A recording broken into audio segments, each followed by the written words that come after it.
قرآن کریم فرقان حکیم کی آیات میں اللہ رب العزت نے اہل ایمان سے گفتگو فرمائی ہے۔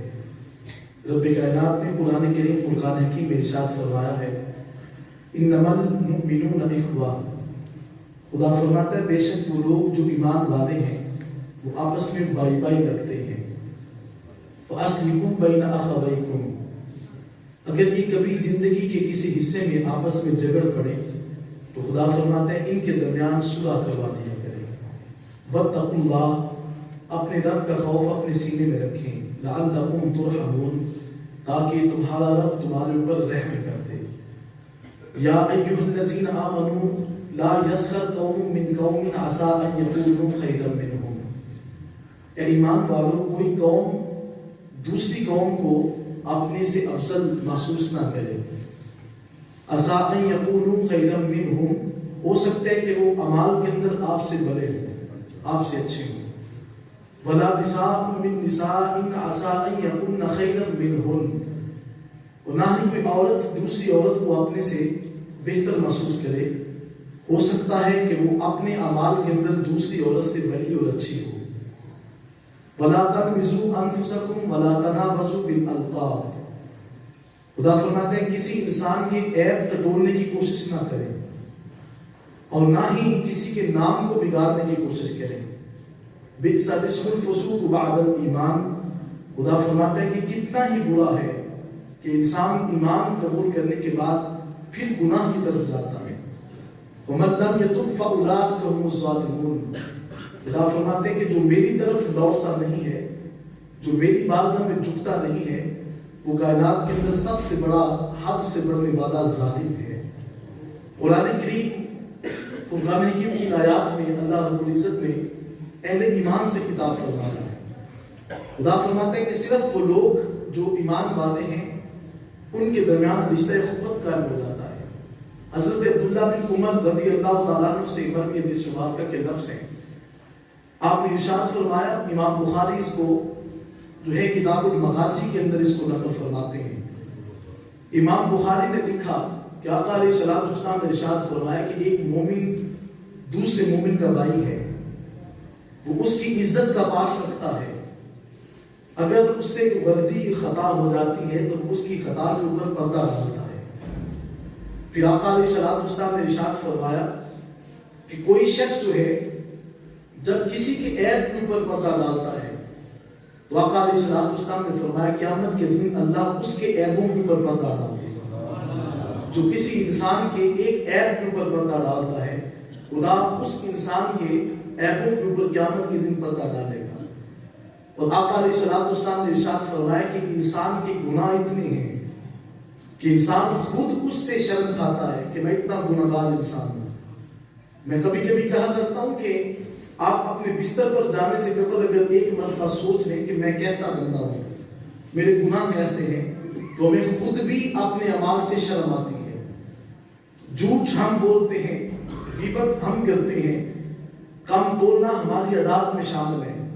جہاں جہاں پہ ہمارے اندر داغ لگ سکتا ہے ہم وہاں پہ لگا دیتے ہیں۔ اور یاد رکھیے گا سابقہ امم کا حال یہ تھا، حضرت موسیٰ علیہ السلام کی جو ہے قوم، ان کی کبھی سیرت ان کا حوالہ جو ہے قرآن کریم کا مطالعہ کریں کہ ان کی قوم کا حال یہ تھا کہ جو انسان رات کو چوری کرتا تھا اس کے دروازے پہ اس کو لکھ دیا جاتا تھا کہ یہ جو گھر ہے یہ چور کا گھر ہے، بلکہ یہاں تک کہ اس کے چہرے سے بھی نمودار ہو جاتا تھا کہ یہ انسان اس نے رات کو کسی دوسرے انسان کا جو حق ہے اس کو غصب کیا ہے۔ اور آقا علیہ الصلوۃ والسلام کی امت کا یہ خاص کرم اور فضل ہے آقا علیہ الصلوۃ والسلام کی امت کے اوپر کہ ہم جیسے بھی بھیانک سے بھیانک بھی عمل کرتے جائیں، نہ تو ہماری شکل نصب ہوتی ہے، نہ ہمارے دروازے پہ لکھا جاتا ہے کہ یہ چور کا گھر ہے، نہ ہی ہمارے چہرے کے اوپر لکھا جاتا ہے کہ یہ کام تولنے والا ہے۔ رب کائنات نے قرآن کریم فرقان حکیم میں کیا ارشاد فرمایا ہے؟ خدا فرماتا ہے وَيْلٌ لِّلْمُطَفِّفِينَ، ان لوگوں کے لیے ہلاکت ہے جو کام تولنے والے ہیں۔ رب کائنات نے ان کو ہلاکت کے حوالے سے جو ہے وعید سنائی ہے قرآن کریم فرقان حکیم میں۔ خدا محترم میں کہہ رہا تھا مومن مومن کا بھائی رکھتا ہے، اور خدا فرماتے ہیں اگر یہ کبھی لڑ پڑے، انسان ہے، انسان ہونے کی وجہ سے کبھی لڑائی جھگڑا بھی آ جاتا ہے، تو رب فرماتے ہیں فاصلحوا بین اخویکم، اپنے بھائیوں کے درمیان صلح کروا دیں۔ آقا علیہ السلام کے صحابہ کرتے ہیں حضور جب دو بندے آپس میں لڑ پڑے، تیسرا بندہ جب صلح کرواتا ہے تو اس کو اجر کیا ملے گا؟ میرا آقا علیہ السلام نے فرمایا کہ جب بندہ دوسرے انسان کی آپس میں صلح کروا دیتا ہے تو حضور علیہ السلام نے فرمایا اللہ اس کو ایک حج مبرور کا ثواب عطا فرما دیتا ہے، جب ایک انسان دوسرے انسان کو آپس میں جوڑ دیتا ہے۔ تو فرمایا مومن کا بھائی ہے، اگر یہ لڑ پڑے تو ان کی آپس میں ہمیں صلح کروا دینی چاہیے۔ پھر فرمایا اللہ سے ڈرو، خدا تمہارے اوپر رحم کرے گا۔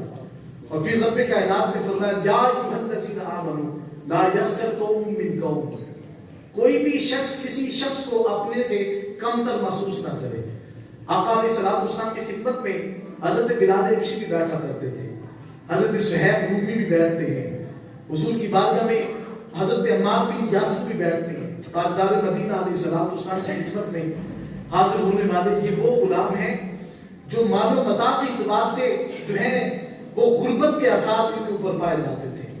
حضرت بلال حبشی رضی اللہ تعالیٰ عنہ حضور کی بارگاہ میں بیٹھتے تھے، حبشہ کے رہنے والے شخص ہیں، ہونٹ موٹے موٹے ہیں اور پاؤں جو ہے سردی کے موسم کے اندر اتنے پھٹ جاتے ہیں کہ سوئی لے کر کے ان کو سیتے ہیں۔ ایک دن لوگوں نے تلاش کر دیا حضور آپ کی بارگاہ میں یہ پھٹے پرانے کپڑوں والے اور جن کو بیٹھنے کا بھی طریقہ نہیں وہ بیٹھے رہتے ہیں، حضور آج تک آپ نے ان کو اپنے پاس بٹھایا ہے؟ تو میرا آقا علیہ السلام نے ہاتھ اٹھا کر عرض کی تھی مالک میں مسکینوں سے بڑا پیار کرتا ہوں، قیامت کے دن مجھے اٹھانا ہے تو مسکینوں کے ساتھ اٹھانا ہوگا۔ میں کہا کرتا ہوں کبھی اپنی عنایت سے نیچے بھی آ کر دیکھیں کہ کوئی وہ بھی شخص ہے کہ جس کے گھر کے اندر 2 وقت کا کھانا بھی نہیں پکتا، آج تک کبھی ہم نے اس کے بارے میں نہیں سوچا۔ شیخ سعدی شیرازی علیہ رحمہ آپ سے ایک بندے نے عرض کی حضرت یہ تو بتائیں کہ آج تک کبھی کسی مادہ چونٹی نے اپنے بچوں کو دودھ پلایا ہے؟ بھینس بچوں کو دودھ پلاتی ہے، اپنے جو اس کے جانور ہیں چھوٹے ان کو دودھ پلاتی ہے۔ حضرت شیخ سعدی سے سوال ہوا کہ کیا چھوٹے جو بچے ہیں، چھوٹی چونٹیاں جو ہیں ان کو یہ مادہ چونٹی دودھ پلاتی ہے؟ حضرت نے فرمایا ہاں پلاتی تو ہے۔ آپ کے محبت کرنے والے نے عرض کی حضرت آج تک ہم نے نہیں دیکھا، تو آپ نے ہنس کے کہا ہاں دیکھنا ہے تو تجھے اس چونٹی سے نیچے ہونا پڑے گا۔ بڑے سے انسان ایسے ہیں کہ جو 2 وقت کا کھانا جتنے میسر نہیں آتا، لیکن ہم اس حالات کے اندر زندگی بسر کر رہے ہیں، کبھی ہم نے ان سے پوچھا ہی نہیں کہ یار تیرا حال کیا ہے؟ اور اتنے لفظ کہہ دینے سے بڑا مقام ملتا ہے کہ انسان تیرا حال کیا ہے۔ میرا آقا فرماتے ہیں کسی سے یہ پوچھ لینا کہ تیرا حال کیا ہے، آقا علیہ السلام نے فرمایا کہ 70,000 فرشتہ اس کے لیے دعائے مغفرت پڑھ دیتا ہے جو کسی سے اتنا پوچھتا ہے کہ تیرا حال کیا ہے۔ کبھی کسی مسلمان بھائی سے مل کر اس سے دریافت کیا کریں کہ تیرے اوپر کیسے حالات جاری ہیں، کیسے حالات جو ہے بیت رہے ہیں، اور یہ بتانے کی ضرورت نہیں ہے اور نہ ہی اشتہار لگانے کی ضرورت ہے کہ میں نے فلاں بن فلاں کی مدد کی ہے۔ یاد رکھیے گا جب آپ کسی انسان کی خاموشی کے ساتھ جو ہے مدد کر دیتے ہیں، اللہ آپ کا اتنا مقام بلند کرتا ہے کہ انسان کی سوچ بھی وہاں تک نہیں جا سکتی۔ تو فرمایا کہ ایک بھائی جو ہے اس کے دکھ درد میں شریک ہونا، یہ مسلمان کا جو ہے وہ حق ہے کہ دوسرے کے دکھ درد کے اندر شریک ہو جائے اور کبھی کسی کو اپنے سے کم تر محسوس نہ کریں۔ ابو جہل نے حضور کی خدمت میں عرض کی ہم بھی آپ کے پاس بیٹھ کر دین سنا کرا کریں گے، لیکن یہ بلال حبشی جیسے، صہیب رومی جیسے جنہیں اپنے چہرے کو سنبھالنے کا بھی طریقہ نہیں آتا، آپ ان کو ہمارے بیٹھنے وقت جو ہے آپ ان کو نہ بیٹھنے دیا کریں۔ آقا علیہ السلام نے فرمایا ابو جہل جو تیرے دل کے اندر غلاظت ہے میں اس کو بھی جانتا ہوں، لیکن بلال حبشی کے دل کے اندر جو محبت ہے میں اس کو بھی جاننے والا ہوں۔ جو پیار مجھ سے بلال کرتا ہے وہ تیرے دل کے اندر نہیں ہے۔ آقا علیہ السلام نے پھر ایسی کو مقام نہیں نہ بخش دیا۔ میرا آقا فرماتے ہیں صحابہ میں جب جنت کے اندر معراج کی رات گیا تھا تو میں نے بلال حبشی کے قدموں کی آواز کو جنت میں سنا، تو حضرت بلال سے حضور نے پوچھا بلال یہ تو بتاؤ تیری جنت کے اندر میں نے آواز سنی ہے اور کسی کی میں نے آواز نہیں سنی، وجہ کیا ہے؟ آج کی حضور میں صبح تہجد کے وقت اٹھتا ہوں، آپ کی ذات پر درود و سلام بھی پڑھتا ہوں، آج کی حضور میں جب بے وضو ہوتا ہوں فوراً وضو کرتا ہوں، نیت یہ ہوتی ہے کہ میں نے آپ کی ذات کا نام لینا ہوتا ہے۔